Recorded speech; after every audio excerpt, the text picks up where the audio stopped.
Hi friends, welcome to Rec at Home, brought to you by the Community Recreation Division of Arlington County's Parks and Recreation. My name is Mr. Jim, and today we will be making Futurist Flowers. But wait, how will I know what flowers from the future will look like? Hello sir, I am Mr. Jim from the future. I am you. You are me? How? Of course I'm you. See the beard and name tag? I'm just a bit grayer now.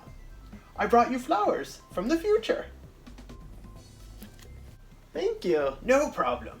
And don't forget to brush your teeth and floss. It helps. You got it. To create your own flowers from the future, you'll need two things, your imagination and a few seconds to look at the work of the Futurists. The Futurists are not artists from the future. They are artists from the past. About 100 years ago, artists in Italy were taking notice that the world was moving faster because of cars, planes, and technology. Things were really speeding up. So these artists thought, hey, our art should speed up too. Colors got bolder, shapes got more exciting, and lines were drawn all over the place, almost like they were moving on their own. Hey, that dog's running! Woof, woof. Now let's look at some Futurist flowers. Artist Giacomo Balla possibly created his artworks based on what he thought flowers in the future would look like. You can see the bright, bold colors, sharp, pointy shapes, and moving, high-speed lines everywhere. Almost like they were made by and for a robot. Molto bene. How would you design your Futurist flowers? Time to get our supplies together. You're going to need something thicker than paper, like poster board, mat board, or cardboard. But remember, cardboard's the hardest to cut, so I avoided that. And then some colorful magazine pages. I tried to find the most vibrant ones. A pencil or marker to do your tracing, and you'll need both scissors and a glue stick. And then a bit of masking tape. Honestly, I just used one piece. Optional are some oil pastels or markers, just to add some more decoration. And pipe cleaners. I definitely like the look of them. It made it look a bit more like a flower. Finally, feathers. Who doesn't like feathers? Now let's remember our 3 rules for the project. Try your best. Remember, there's no perfect in making art. Be safe. Let's respect the materials and make sure that we're using them correctly. And be kind. Let's make sure our table's covered and ask for help when you need it. Great, let's get started. The first thing to do is to draw some futurist shapes. So think of a shape that you've maybe never seen before. So I'm drawing kind of jagged, zigzaggy lines. Some are sharp and some are smooth. And then I'm going to cut it out. This is honestly the hardest step. Ask for help if you need it. The thicker the cardboard, the harder it is to cut. So really, take your time and just do little by little, piece by piece. Okay, one shape down, but I think I want about 3 more. This one looks almost like a rocket ship, right? Rockets are from the future.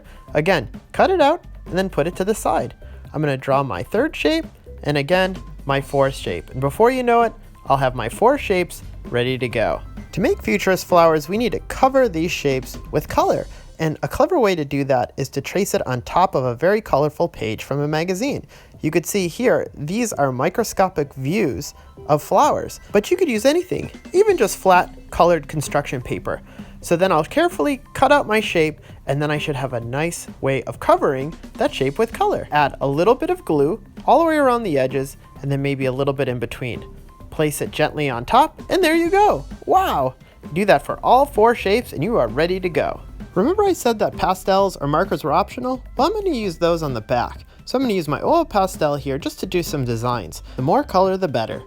The next step's a bit tricky. I want to attach more than one piece together, so I have to kind of decide where I want the 2 pieces to attach. I'll draw a line on both where I want them to connect. And then with my scissors, I can cut out that little slit on both sides. And what that will do, it will allow me to connect the 2 pieces.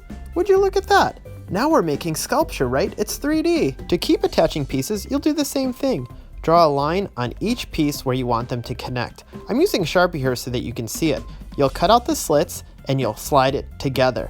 Then make some minor adjustments to make sure it will stand.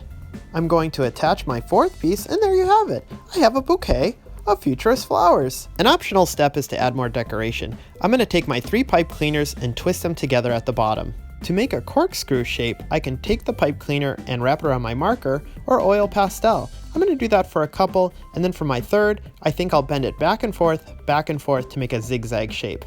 Very cool. But remember guys, this is yours, so you can make it however you'd like. I'm a few twists away for attaching feathers on the ends of these pipe cleaners. This will make it look like it's really from the future. Line up your pipe cleaners and attach them to your flowers. I'm just going to use one piece of tape and just wrap it around. And really, it's as simple as that. And since no one really knows what flowers from the future will look like, I imagine we'll come up with all sorts of creative, imaginative ideas. See you next time, everybody!